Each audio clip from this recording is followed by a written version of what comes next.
Hey, happy human beings, happy wananchi, happy binadamu, happy you and I. How are you doing? Oh, I'm doing good. I'm doing very well. That's why I'm here. That's why I'm talking to you because goodness has to be shared. Good news has to be shared. Sometimes bad news has to be broadcasted and propagandized. But I'm here for good news, man. If I can, I'll stay the good news. Though, it's very hard to stay in the good news lanes. In Tukoriada, number 81. If you miss me, it's okay. Let me know if this episode finds you in a better mood once you see me. If you miss me, please be honest. It's okay to miss me. It's okay to say that. I think it's okay that we bonded over these 80 something episodes, and I've been trying to chat with you, interact with you in this platform like I do all the time. Cheers. It's 4 o'clock somewhere in this universe. Who came up with a clock anyway? It's 4 o'clock all the time. It's chai time. All right, cheers to you. Well, let's go to Spain. Let's quickly go to Spain and find out what happened in Seville, Spain, because our lady, our zone lady, Beatrice Chebet, was there to defend and to start the season of cross country. They have a season series of cross country. They call them the World Athletics Cross Country Tour Gold. I didn't know about that. I learn things every day. You must learn something every day. So again, she was there. And like I said, people who don't receive accolades in these Athletes of the Year award ceremony where they dress up, walk on the carpet, people give you love and all that stuff. It's good. It's okay. I don't mind that. But they didn't give that to Beatrice. And I was still upset. So I'll talk about her until the end of the year, because when she doesn't win on the red carpet, she wins on cross-country dirt road in Seville, or the course in that road, the golf course. They were doing loops.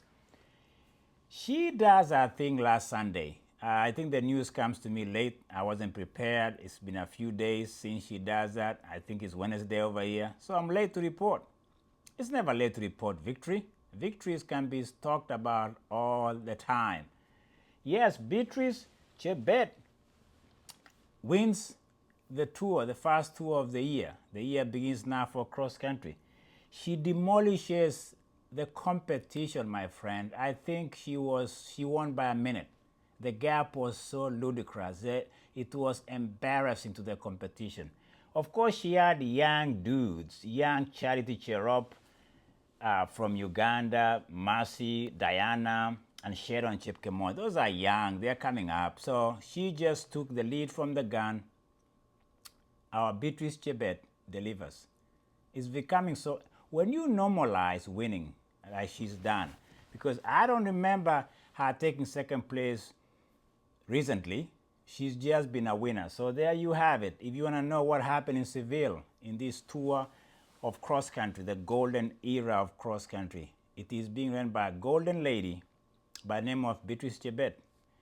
She won gold, so to speak, in this fast cross country. So I have that news for you guys, and I like sharing that. But in the process too, I like to mix it up a little bit, because I think I've talked highly. I see my percentile when it comes to woman issue has been kind of skewed when it comes to men issue. But there's an issue that I have to really share with you, which is kind of interesting by itself, just isolated. So Kelvin Kiptum, before his death, was a world record holder in marathon.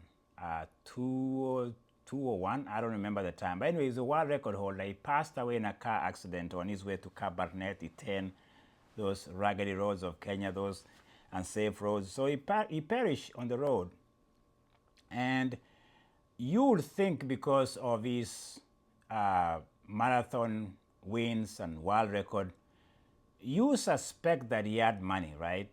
That's what I think, and that's what most Kenyans think. That's what the family knows. And that's the assumption that people have, that, well, he's a world record holder, so he must have money. He could be a millionaire in Kenya, according to the payment that comes, or the prices that come with world record. To hear his parents on their knees right now begging for help, In fact, what I'm reading from a clip or hearing from the clip that I saw online, the mother is saying she has no kitchen.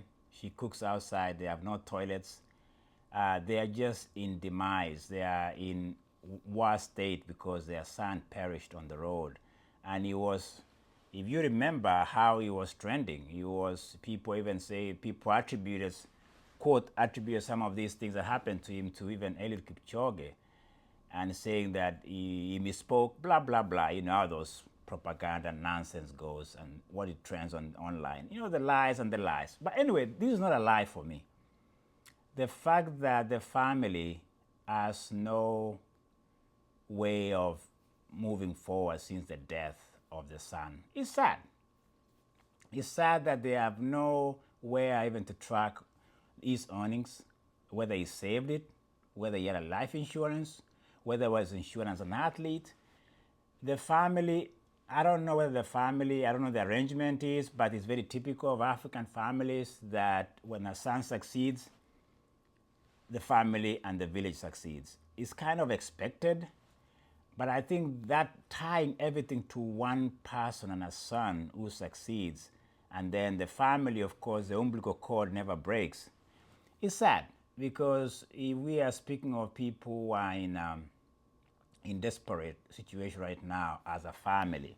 I don't know whether he had built a home for them. I'm just saying this is what happens sometimes in a system or an ecosystem of family that have not have infrastructure and structure and systems that they can help them when that breadwinner, quote breadwinner, perishes or dies. This is very common. And by the way, it's very common, and it just speaks to the fact that we have not educated our athletes enough, maybe in Kenya. We haven't taken time for the families who depend on these runners to see how they can integrate themselves into this financial system that they think he has. And I don't know how that plays out, but to hear parents, to hear people saying that since their son died, they are in dire need of help, and in fact, they were asking people to go fund.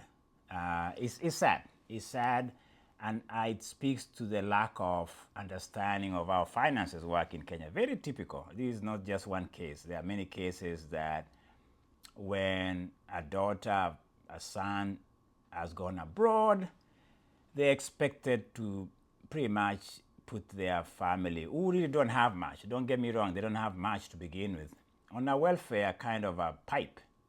And so it's very sad. Anyway, that was sad news from Kelvin Kiptum, who passed away. He's a great marathon runner, world record holder.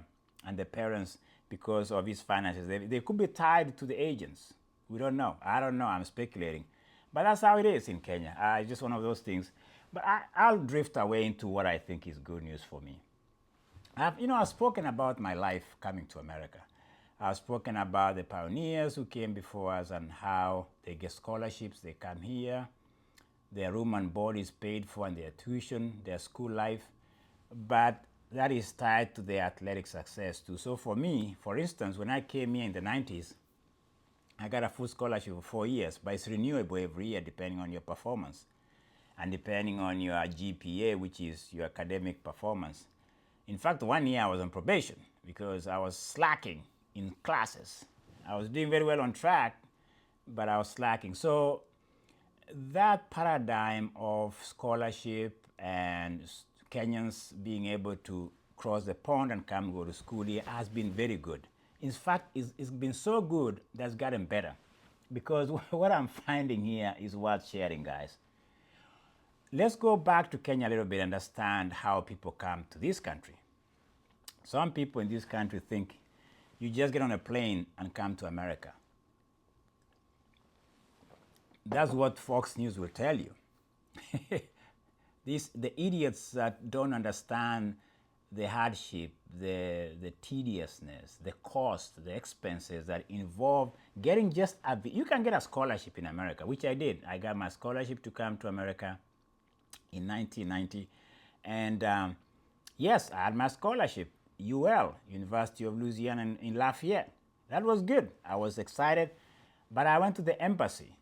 Now, American Embassy in Nairobi, it was right there, Haile Selassie. I know where it is, before the bombing of 1998. I went there with my father, and I presented my scholarship to the agents or the people in the embassy. I said, hey, I got my scholarship. I need a visa to go to America. She looked at my paper without even saying a word. She says, denied. I looked around. I thought it was a mistake. I look around. It wasn't a mistake. And then she said, next. And I'm standing there. I have full scholarship. It's paid for that I'm coming to school in America. You think it's easy, right? No. There's some people in American embassy in Kenya who are gods. They either let you come to America with a visa or you don't. And that's how it works. You can do everything else. And then you go to the embassy and there's somebody. I remember it was a lady. Lady. Okay? She looked at me and says, you're not going to America, son. I don't know, she didn't say that, but that's exactly what she could have said. And then that was it for me. I turn around and look at my dad, and my dad, because he's a strong man, gave me a smile and says, don't worry, son, we'll make it happen. That was my father. That confidence gave me, my lights went off on me. Lights just say, oh, I'm dealing, maybe my dad has an American connection because he had come here in 1985. But still, American embassy, they are powerful. In fact, I got to tell you, let me tell you something that people don't know. American embassy in Kenya or any other parts of the world, mostly third world countries, make more money denying appliers. People apply, applicants, not appliers, applicants of visa. They make more money denying them than accepting. That's a fact. There's more deniability. There's no deny. There are many denied in American embassy around the world than accepted. And they make a living out of it. That's how they build, that's how they maintain those embassies. So to hear this, one of the reasons there's been a decline over the years, I think it was Obama's era and Trump era. The reason why there's been decline on Kenyan athletes coming to America is because of the stringent rules they had put in the embassy. The standardized test, the rigidity of getting visa, and because they don't even give you a reason by they deny visa. They just say you're denied. Get out of here. Next. And I think they have a ratio. They have a ratio they work with. Whether you agree with me or not, that's just upon you. But they have a ratio. The embassy has a ratio. Deniers, you deny them, make certain quota, and then accept a few. It's just the way it is. It's a system of cartel. I'm just saying it as it is. So during the Obama, the decline of athletes, Kenyan athletes coming to Kenya, Trump didn't make it better. There's been a change since COVID. And I'm reading here some things I'm discovering. I wish I could go back to school because it's fascinating. So they've eliminated, since COVID, they've eliminated this standardized test. It's TOEFL, which is English. They have to test you in English. And those SAT, which they have to test you in different subjects, mathematics, physics, they're all in there. And you have to pass to Division 1. There's a Division 1 acceptance level. I think it was a 750 or 800 was SAT, TOEFL. I don't know what the numbers were. But they've kind of, so over the last few years, the Ncaa, which is the National Collegiate Athletic Association, has kind of adjusted themselves because of the way things are working. Ncaa has really kind of tried to allow more students to make it. I think it's a good day, it's kind of liberating. So that they've taken away the standardized test. The other thing they've allowed, which I find very liberating to me, is that you don't have to apply visa in Nairobi, okay? If you're an athlete who has full scholarship in America, you don't have to apply it in Nairobi. There's an athlete I'm finding in Iowa State, Robin Kimweyo-Bera and Joash Ruto. The coach is admitting that they were denied visa in Nairobi. And they didn't even try because they know the outcome. Most of the time people know, even if you have full scholarship, by the way, and you've been accepted, you can go to the Nairobi embassy and I'm repeating myself. So what do? They went to another embassy abroad. According to the coach here, one of the embassies they went to was Mauritius, which is the south of, it's an island. Mauritius is an island, is it? Mauritius. I think it's an island. Well, it's in Africa, okay? And one of the other places they went to South Africa. So it depends. I remember of a friend of mine who went to Addis Ababa during my time and got a visa there. So there are I don't know, there's loopholes or they're more lenient.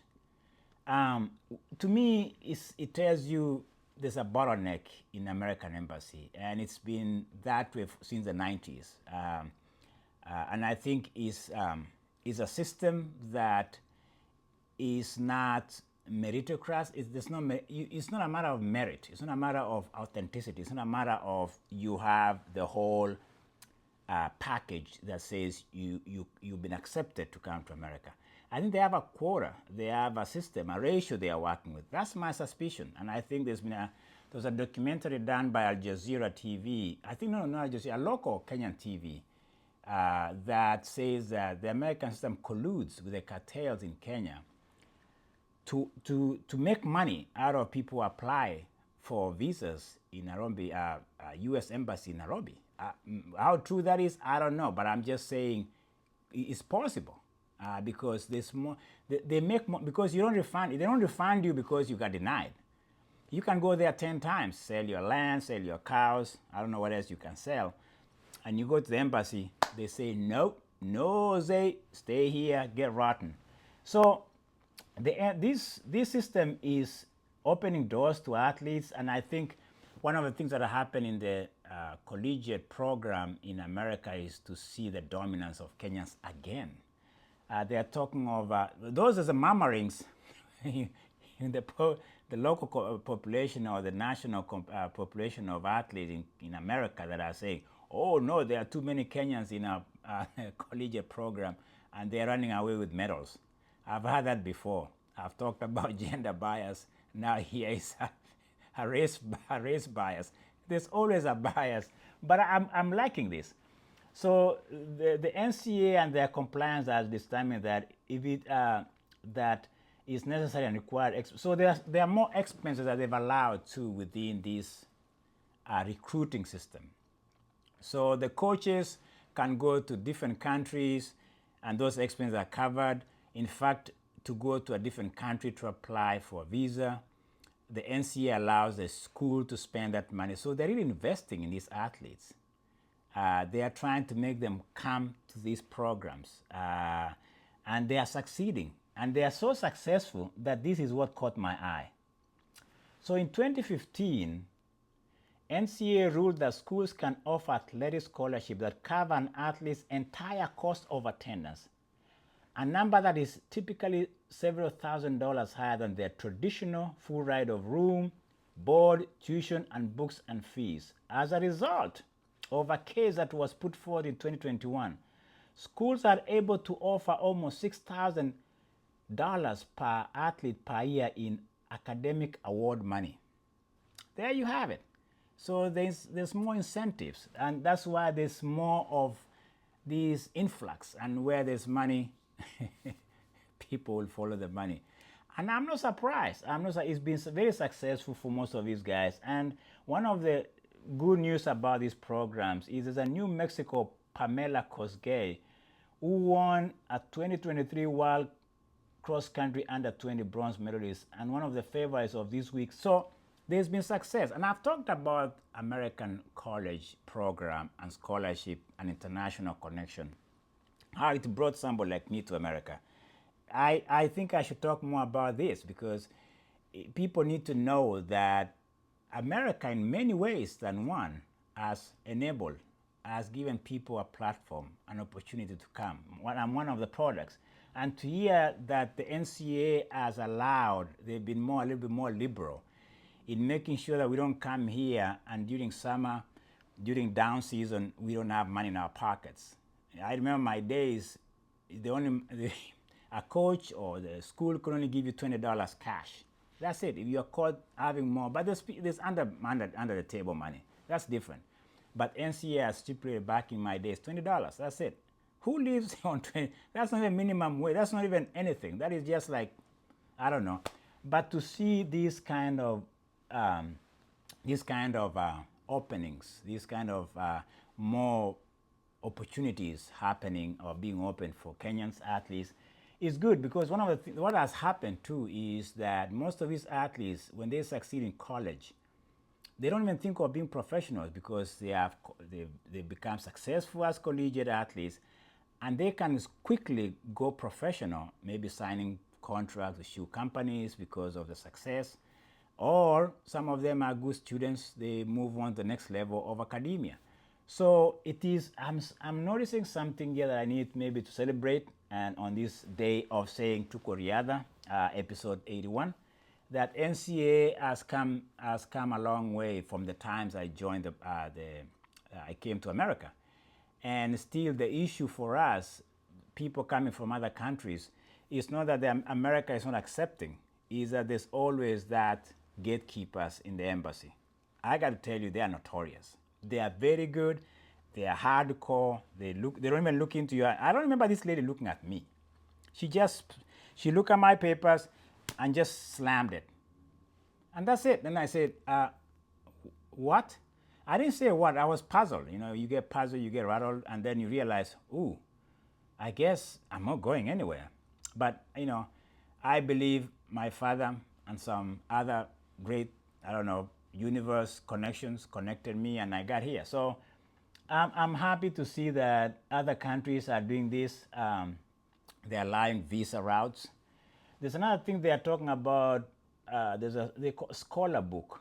I don't know what that is. It's a program which was founded by a German. It is a recruiting tool. So there's these programs in an app where people go there. I'll find out next time. Maybe I'll share this, and hopefully some local Kenyan who want to come to America can look at these apps that maybe can help them streamline their case and see whether they can still make it to America. Because America, as some of us know, and I speak this highly, is that it gave me an opportunity to be an athlete, to be a human being, to make things happen for me, given where I was. So I appreciate that, Ncaa and all that stuff. And again, it was me just sharing some of the good news from this end. I'll talk to you later, my friend, because you know what? Let's keep talking. Conversations bring solutions.